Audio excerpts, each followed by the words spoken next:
Masuk lagi ke dalam list top 10, dan kali ini kita akan melakukan recap dari kegagalan atau kesalahan terbesar yang pernah dilakukan oleh Power Rangers, mulai dari era Saban, Disney, bahkan hingga saat ini, baik itu seputar series ataupun hal yang terjadi di belakang layar. Membuat kita sadar bahwa serial masa kecil kita ini memang punya banyak sekali rahasia yang terkubur dan mereka ingin kita melupakannya sebisa mungkin, walaupun tetap tidak bisa. Dan mungkin kebanyakan dari list kali ini adalah yang pernah kita ulas sebelumnya. Namun tetap ada tambahan baru yang sama sekali belum pernah ada dalam list di hari yang lalu. Mau tahu apa saja? Mari kita simak top 10 kesalahan terbesar Power Rangers yang ingin fansnya lupakan versi Tokofax Indonesia.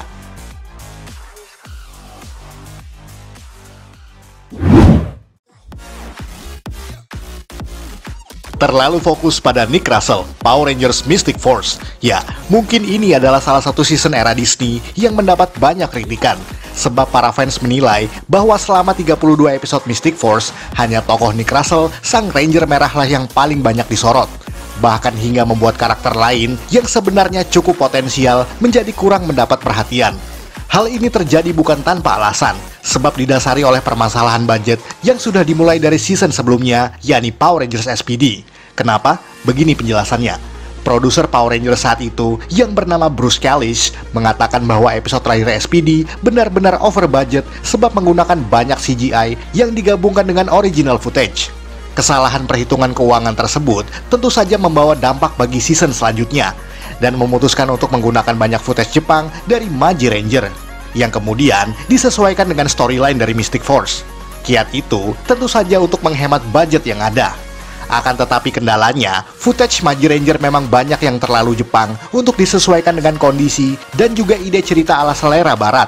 Oleh sebab itu, penulis utama Mystic Force yang bernama Jackie Merchant mengatakan bahwa mereka terpaksa membuat Nick sang Ranger merah menjadi sorotan utama sebab footage Magi Ranger yang bisa digunakan adalah episode dan juga momen yang lebih banyak menyoroti sang Magi Red.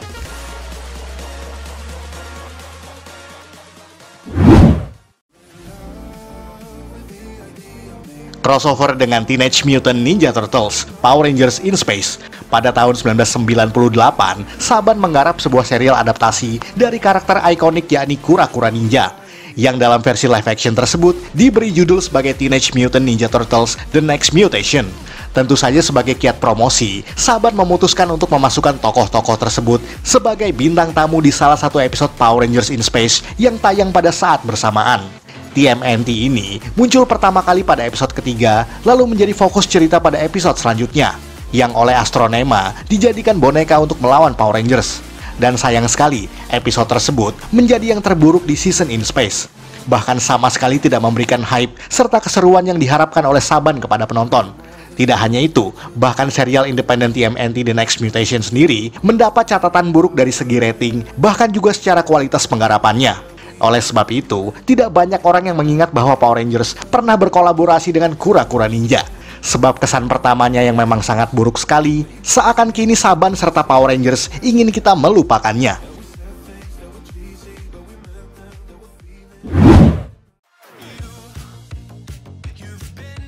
Black Foster sebagai Justin Stewart, Power Rangers Turbo. Tunggu dulu, kok berani-beraninya menjelek-jelekan karakter kesukaan anak-anak ini?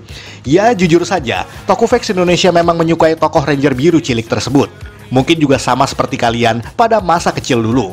Karena akhirnya ada seorang tokoh anak-anak yang menjadi Power Rangers di antara tokoh dewasa dalam timnya. Dan itu merupakan impian semua anak. Lalu, kenapa bisa Justin menjadi salah satu kesalahan terbesar Power Rangers? Jujur saja, Tokofax pun agak kaget ketika pertama kali mengetahui soal hal ini. Sebab kesan yang ditimbulkan oleh Justin memang tidak sama dengan yang terjadi di negara asalnya. Kenapa? Sebab menurut catatan produksi, Justin yang merupakan anak jenius usia 10 tahunan dan menjadi siswa SMA justru dianggap aneh bagi sebagian besar penonton anak-anak di Amerika. Sebab penonton Power Rangers saat itu sudah lebih akrab dengan tokoh Rangers yang usianya remaja atau dewasa. Sebagian besar penonton kala itu juga menilai bahwa episode yang berfokus pada Justin sangatlah cheesy, garing, dan kurang memberikan kesan bagi anak-anak, terutama di negara barat. Oleh sebab itu, setelah season Turbo, Power Rangers tidak pernah lagi menggunakan cast atau pemain anak-anak sebagai tokoh Rangers.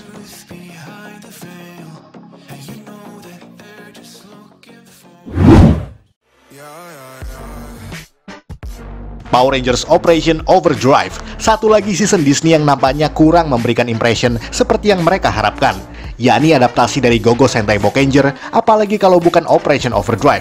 Season Operation Overdrive jatuh pada tahun anniversary ke-15 bagi Power Rangers sendiri.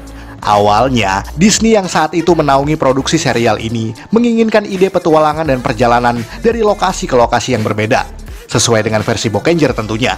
Oleh sebab itu, judul original untuk season ke-15 ini adalah Power Ranger Drive Force dan juga Power Ranger Relic Hunter.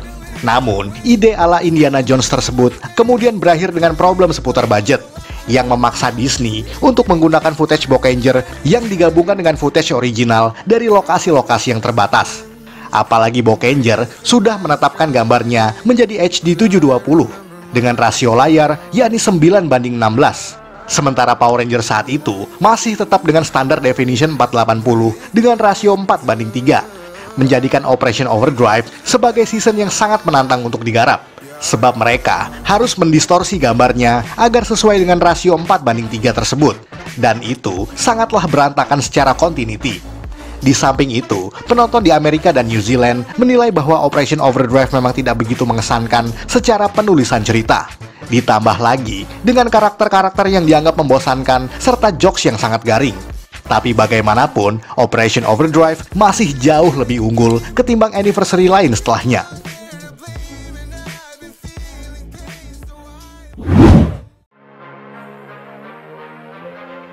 Pemilihan Jennifer Alien sebagai Vipra, Power Rangers Lightspeed Rescue. Mungkin ketika masih kecil dulu, kita tidak ada masalah dengan season yang bertema rescue ini. Sebab Lightspeed Rescue cenderung rapih dan juga menyenangkan untuk ditonton oleh anak-anak.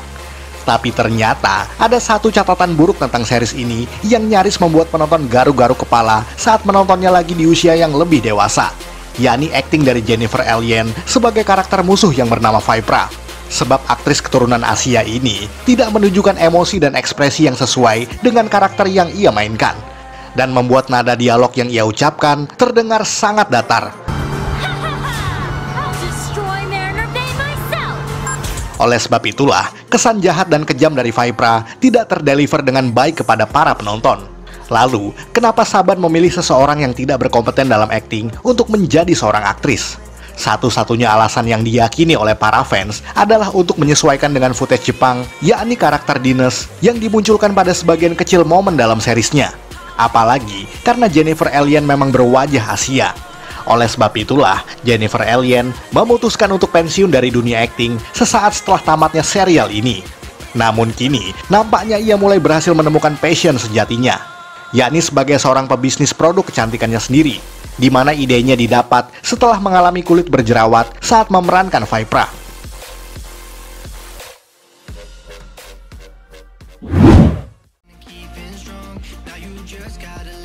Jadwal syuting yang terlalu padat, Mighty Morphin Power Rangers. Ingat bagaimana yang pernah kita ulas di beberapa video lalu?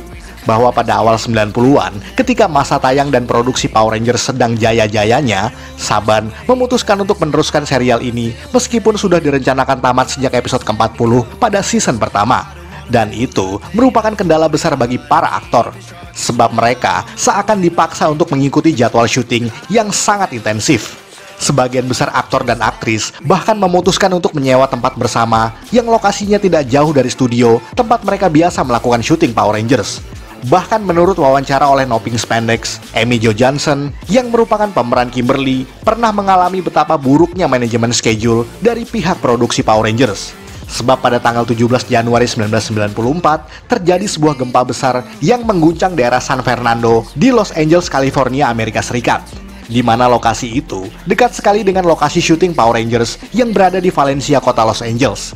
Namun seakan tidak peduli dengan bencana alam dahsyat tersebut, pihak produksi Mighty Morphin menelpon pemeran Kimberly dan Trini itu untuk tetap melaksanakan syuting keesokan harinya. Bahkan konon katanya, tidak satupun dari manajemen Saban Brands yang menanyakan kabar atau keadaan para pemain pasca gempa tersebut.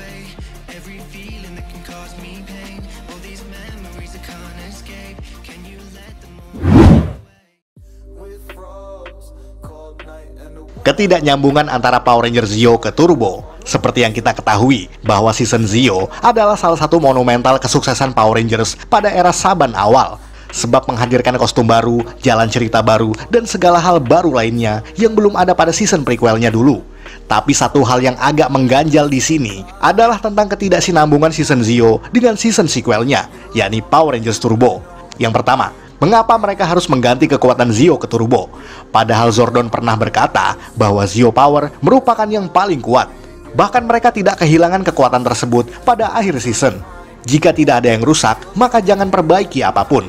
Yang kedua, Bulk dan Skull yang memutuskan untuk keluar dari agen detektif swasta milik Lieutenant Stone pada akhir season, tiba-tiba kembali lagi pada movie Turbo sebagai anggota kepolisian. Bahkan Saban sudah merencanakan pembuatan spin-off untuk duo komedi yang satu ini. Yang ketiga, karakter musuh yang bernama Porto tiba-tiba muncul pada TV series bahkan tanpa penjelasan. Padahal ia tidak pernah ada di movie Turbo sama sekali, serta banyak ketidaknyambungan antara dua season tersebut. Semua itu lantaran Saban memang sudah ingin mengakhiri Power Rangers setelah tamatnya season Zeo. Namun kesuksesan tersebut tidak membuat Saban menyerah dan membuat season baru hasil adaptasi dari K-Ranger. Alhasil, segalanya yang mereka rencanakan sebelumnya menjadi tidak ada artinya. Sebab cerita yang berantakan, kontrak para aktor yang terbatas, serta footage Jepang yang tidak sinkron dengan keadaan di Amerika, menjadikan season Turbo menjadi cenderung mengecewakan.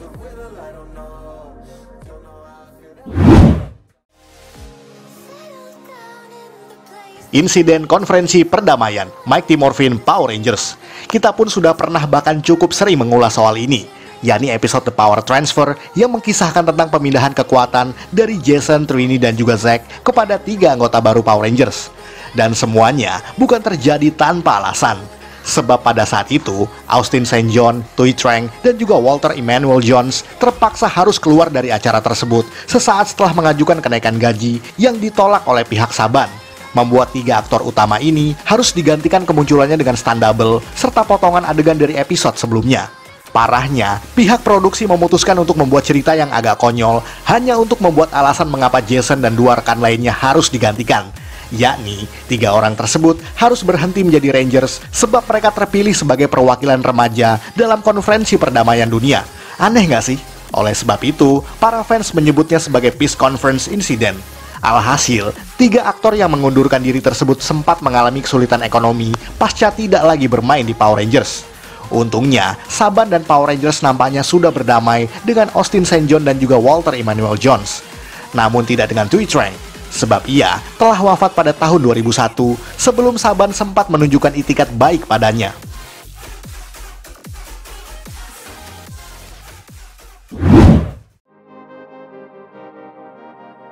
Anniversary ke-20, Power Rangers Megaforce dan juga Super Megaforce. Pada urutan kedua ini, merupakan hal yang paling memalukan untuk sebuah perayaan ulang tahun.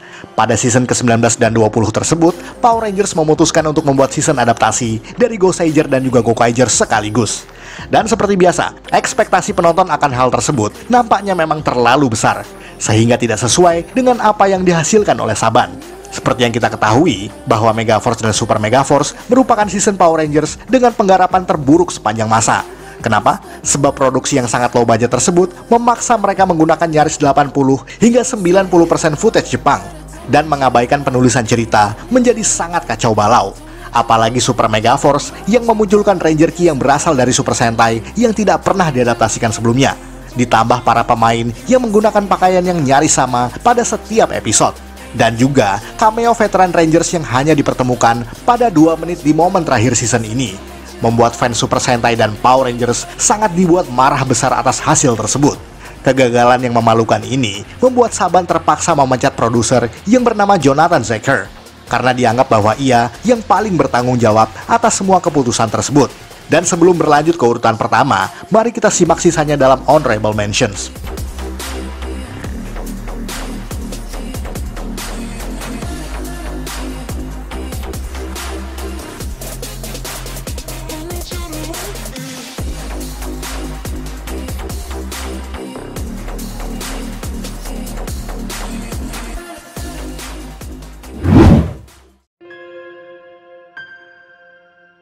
Pelecehan terhadap David Yost, Power Ranger Zeo, dan nomor 1 ini adalah insiden paling memalukan dalam sejarah panjang Power Ranger series. Bahkan salah satu catatan rapor merah serial televisi yang terburuk di Amerika. Seperti yang kita selalu bahas di episode-episode lalu, bahwa tokoh Billy Cranston, sang Ranger biru pertama ini, merupakan tokoh yang sangat ikonik. Remaja jenius dengan tingkat intelektualitas yang luar biasa, merupakan idola bagi anak-anak 90-an, bahkan sampai saat ini. Namun apa yang terjadi pada sang aktor yakni David Yost, nampaknya tidak menggambarkan memadainya tingkat intelektualitas bagi rumah produksinya. Sebab pada season Zio, David Yost mulai mendapat perlakuan buruk dari para kru, produser, sutradara, dan juga anggota rumah produksi Saban yang melakukan pelecehan atas seksualitasnya sebagai seorang penyuka sesama jenis. Pemeran Billy ini kerap dihina oleh orang-orang di belakang layar yang mengatakan bahwa ia adalah seorang gay. And the reason that I walked off is because I was called faggot one too many times. So I had just heard that several times while working on the show from creators, producers, writers, directors. It's not that people can't talk about me and have their opinion about me, but continuing to work in an environment like that is really difficult. Bahkan mengatakan hal yang paling menyakitkan baginya, bahwa seorang gay tidak pantas menjadi superhero. Pernyataan tersebut sontak membuat aktor yang sudah bermain di 4 season Power Rangers ini akhirnya keluar begitu saja. Bahkan ia sempat menjalani terapi psikologis atas trauma yang ia alami tersebut. Namun meskipun saat ini ia sudah berdamai dengan Power Rangers, kesalahan terbesar itu nampaknya tetap terekam abadi dalam catatan buruk produksi serial TV sepanjang masa.